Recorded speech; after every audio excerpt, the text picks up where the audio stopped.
There is something most people completely misunderstand about silence in relationships, especially when the other person has a strong fear of emotional closeness. When they suddenly become quiet, disappear for a while, or stop communicating, your first thought is usually they don't care about me anymore. It is easy to believe their silence means rejection or indifference, but the reality is often much more complicated. For many people who struggle with intimacy, silence is not always the absence of feelings. Very often, it is the way they try to manage feelings that suddenly become too intense. While many people express love through conversation, affection, and being emotionally present, someone who fears closeness may first experience love as fear. The stronger the connection becomes, the more overwhelmed they can feel. Their nervous system begins treating emotional closeness like something dangerous instead of something comforting. This is not because the relationship means nothing. In many cases, it is because the relationship suddenly means far more than they expected. They have spent years believing that becoming too close to someone could eventually lead to losing themselves, being hurt, or giving up their independence. So when genuine feelings begin growing, it does not always feel exciting.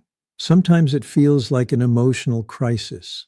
Instead of moving closer, they step back. Instead of speaking more openly, they become quieter. They are not always trying to hurt you. Often, they are trying to calm emotions they do not yet know how to handle. Their silence becomes a way to regain emotional balance rather than a statement about your value. That does not mean you should accept unhealthy behavior or endless emotional distance. It simply means understanding the difference between someone's internal struggle and your own self-worth. Their withdrawal is not automatic proof that you are unimportant. Very often it reflects an inner battle that started long before you entered their life. Stay with me because the next part explains why even the smallest actions can reveal much more than most people ever notice. Now think about those little moments that seem completely insignificant. A random message after days or weeks of silence, a quick reaction to something you posted, quietly viewing your updates without saying a word. Most people dismiss these moments as meaningless or accidental, but they are not always random. Sometimes these small actions reveal something much deeper. When someone who usually keeps emotional distance checks in without fully reconnecting, it does not always mean they are ready to restart the relationship. More often, it shows they have not emotionally disconnected as much as they want to believe. They are trying to stay close enough to feel connected while still protecting themselves from becoming emotionally overwhelmed. That difference is important. They may want to know how you are doing without opening the door to a conversation they are not yet prepared to have. They may miss your presence while still feeling afraid of everything that comes with emotional closeness. For someone whose identity has been built around independence, real vulnerability can feel incredibly uncomfortable. Opening up emotionally feels like giving away control. Instead of expressing everything directly, they often settle for small forms of contact. A short message, a simple reaction, a quiet reminder that they are still there. From the outside, these moments can seem confusing, but underneath them is often a conflict between two powerful forces. One part wants connection, the other part wants protection.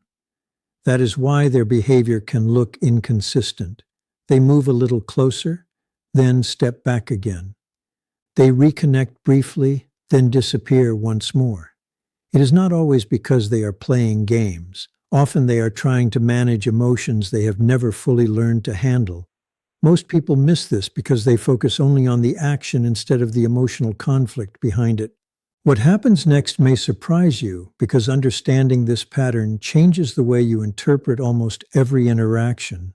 When someone reaches out with a simple "hey" after a long period of silence, it is not always just a casual message.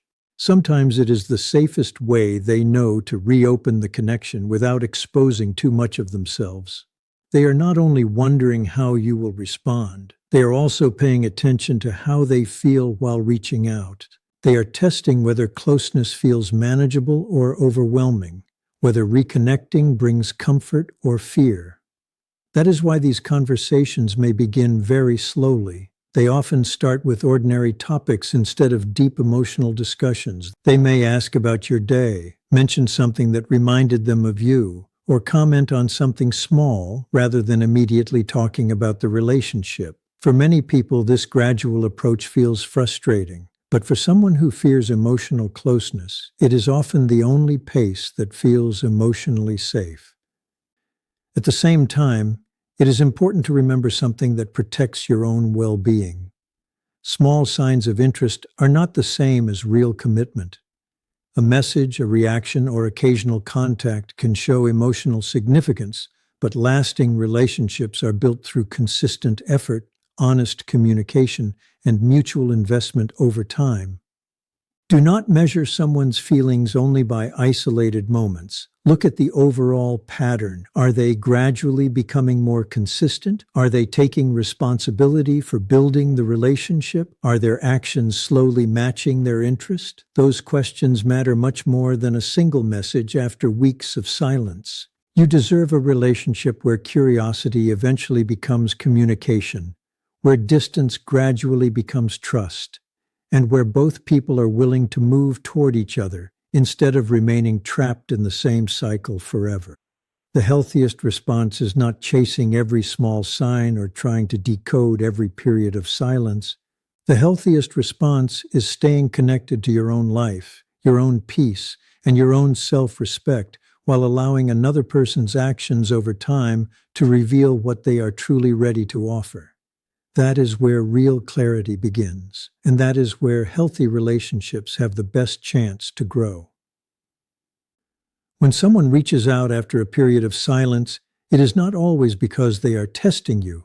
Very often, they are testing themselves. They are quietly asking questions they may never say out loud. Can I handle being in contact again? Can I stay emotionally balanced this time? Can I be close without feeling like I am losing myself? From the outside, these small moments can look confusing or inconsistent. A short message, a reaction to your post, a simple emoji late at night. It is easy to dismiss them as meaningless, but sometimes these small gestures are the safest form of communication they know. Many people who fear emotional closeness learned early in life that expressing feelings openly could lead to rejection, disappointment, or emotional pain. Instead of saying exactly what they feel, they choose smaller, safer forms of connection. Those brief interactions are often carrying emotions they cannot yet express directly. They may be thinking about you. They may miss the connection, but speaking those feelings aloud makes them feel too exposed. For someone who has spent years protecting themselves, emotional honesty can feel frightening. Their deepest fear is often not simply closeness itself. It is becoming emotionally dependent on another person. The moment they notice that your presence affects their mood, their peace, or their emotional balance, old protective patterns begin waking up. That is often when they become quiet again. Not because they suddenly stopped caring, but because caring has started feeling too powerful. They find themselves caught between two uncomfortable choices. Staying completely away feels painful because the connection still matters. Coming back fully feels overwhelming because it requires vulnerability. So they remain somewhere in the middle, small reminders that they are still there. Quiet forms of contact without full emotional openness. Most people misunderstand this and assume it means indifference. But genuine indifference rarely keeps returning in small ways. Most people miss this completely because they focus only on what is missing instead of noticing what continues returning. Stay with me because the next part explains why closeness itself can sometimes trigger distance. Have you ever noticed how someone who normally keeps emotional walls suddenly becomes warm, open, and affectionate, only to become distant almost immediately afterward? Those moments often feel deeply personal. It can seem as though the closeness was not real or that something suddenly changed. But very often the opposite is happening. Sometimes the moment they begin feeling emotionally safe is the same moment their protective instincts become activated. As soon as they experience genuine intimacy, part of their mind starts worrying that they are losing control. Their emotional system interprets safety as vulnerability. Instead of simply enjoying the connection, they begin feeling overwhelmed by it. They may suddenly need more space. They may throw themselves into work, hobbies, or other responsibilities. Sometimes they become quieter without fully understanding why. These reactions are not always intended to punish or reject another person. More often, they are attempts to calm emotions that have become difficult to manage. Over many years, they may have built an identity around independence and emotional self-protection. Allowing someone to become deeply important challenges that identity. They begin wondering where their independence ends and emotional closeness begins. If you did not matter, those defenses would often never appear. People rarely build emotional walls against relationships that mean very little to them. Those walls usually become strongest where emotional risk feels highest. That is why meaningful relationships can activate old memories of disappointment, rejection, abandonment, or emotional pain. The present relationship unintentionally touches emotional wounds that existed long before the relationship itself began. Understanding this does not erase the difficulty, but it changes the meaning behind the behavior. What happens next may surprise you, because recognizing this pattern gives you a healthier way to respond. There is another important layer that many people never notice. Sometimes emotional distance also becomes an unconscious test, not a carefully planned game, but an automatic pattern shaped by old experiences. Deep inside, they may be wondering, if I become difficult, if I struggle, if I need space, will this person still see me the same way? These questions are rarely spoken aloud because they often exist below conscious awareness. Unfortunately, the very behaviors meant to protect the relationship can slowly damage it instead. Constant distance, inconsistency, and emotional withdrawal make it harder for trust to grow. That is why your response matters so much. You do not need to chase every moment of withdrawal or solve every period of silence. Instead, you can remain calm, maintain healthy boundaries, and continue living your own life while allowing space for genuine connection. You show consistency without becoming controlling. You remain present without abandoning yourself. Over time, this creates an emotional environment where closeness no longer feels automatically threatening. It quietly demonstrates that love does not require giving up independence, and that emotional connection does not have to erase personal freedom. At the same time, this never means accepting ongoing disrespect, endless uncertainty, or one-sided effort. Healthy boundaries remain essential because they protect both people. The next time warmth is followed by distance, pause before immediately assuming rejection. Sometimes what feels like emotional coldness is actually someone struggling with feelings they have not yet learned to carry. Their nervous system may simply be saying, "This connection has become more important than I know how to handle." Whether they eventually grow beyond that fear depends on their own willingness to change. Your responsibility is not to rescue them from that journey. Your responsibility is to remain connected to your own self-respect, emotional balance, and personal values, while allowing their consistent actions over time to reveal what they are truly ready to offer. That is where lasting clarity begins, and that is where healthy love has the strongest chance to grow naturally. If you can respond to that moment with calm confidence and genuine self-respect, you give the relationship its best opportunity to grow beyond old habits. The next time someone becomes distant immediately after opening up, pause before assuming the worst. Sometimes that distance is not proof that the connection was fake.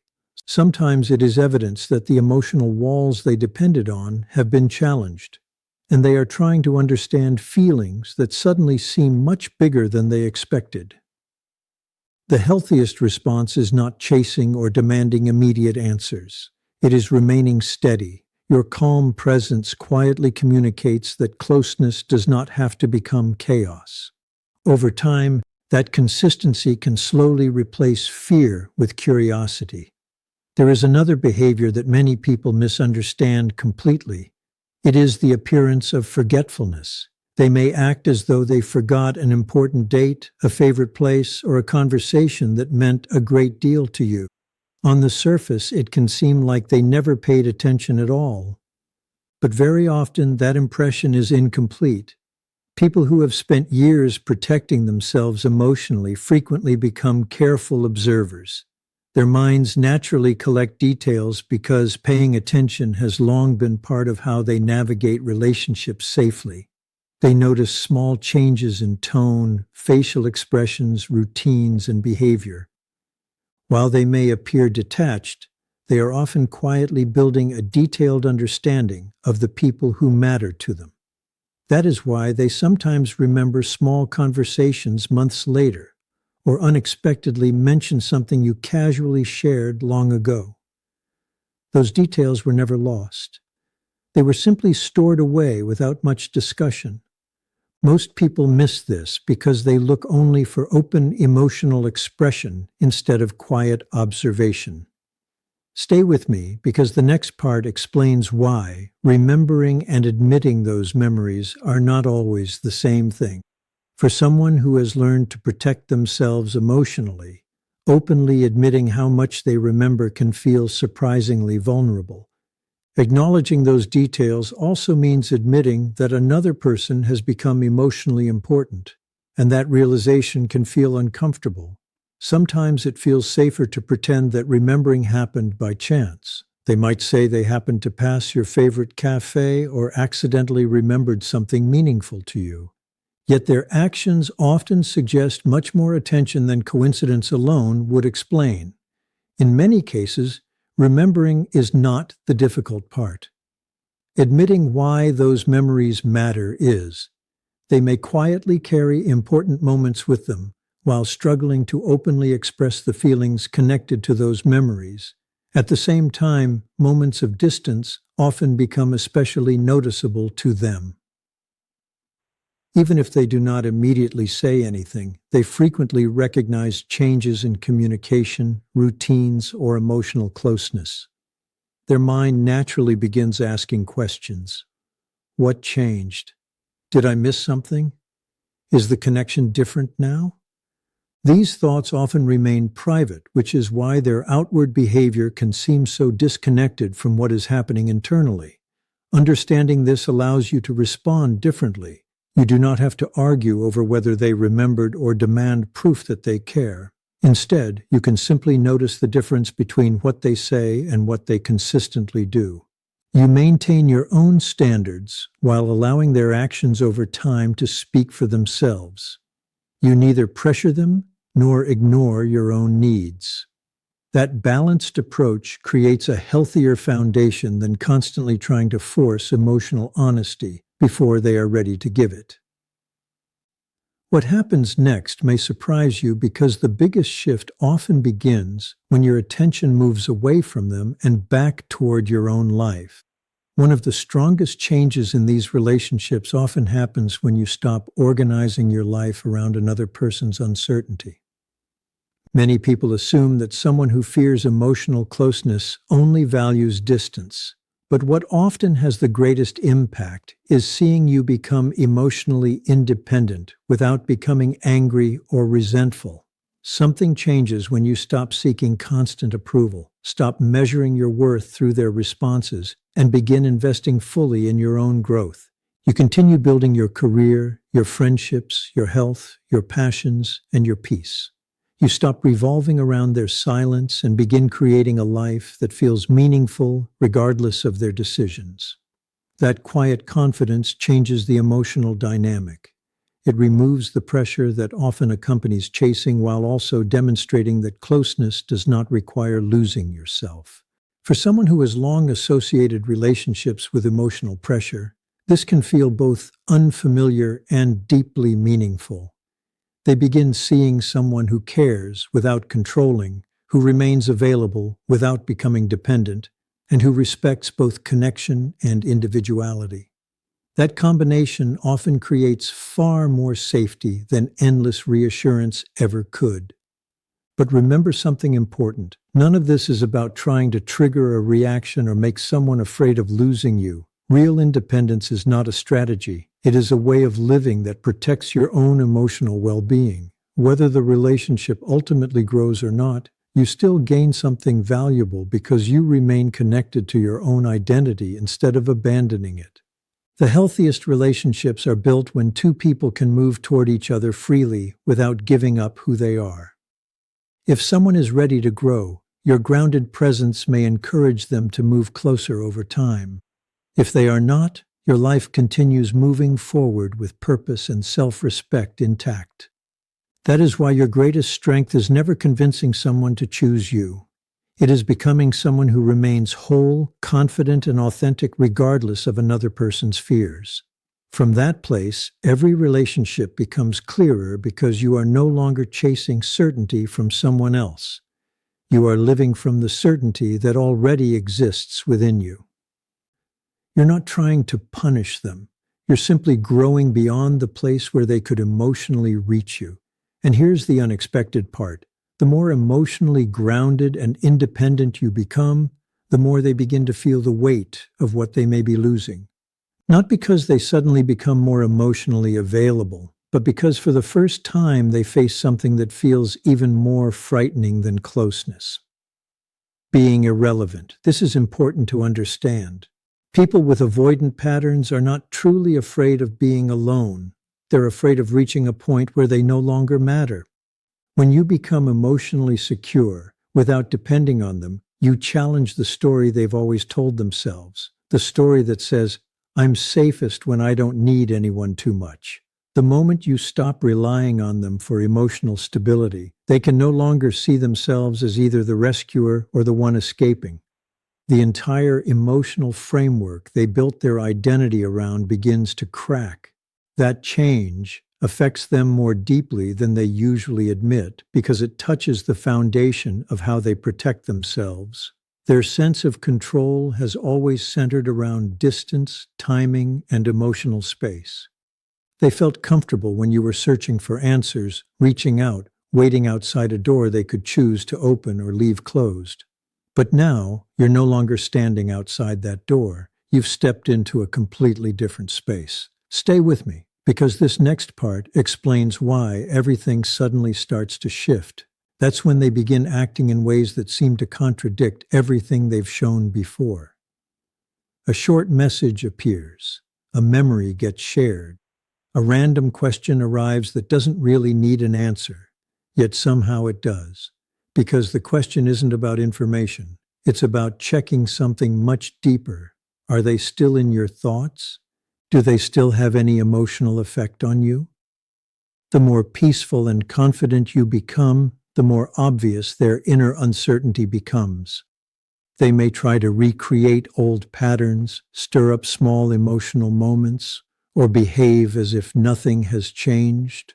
But everything has changed. You have changed. And that's the part they never expected. They didn't imagine you would continue growing without needing their approval. Yet your independence isn't an act of rebellion. It's simply the natural result of healing. You're not trying to get even. You're finding your way back to yourself. And this is where your greatest strength quietly appears. You grow from love instead of resentment. Your silence isn't meant to punish anyone. It's the sound of inner peace.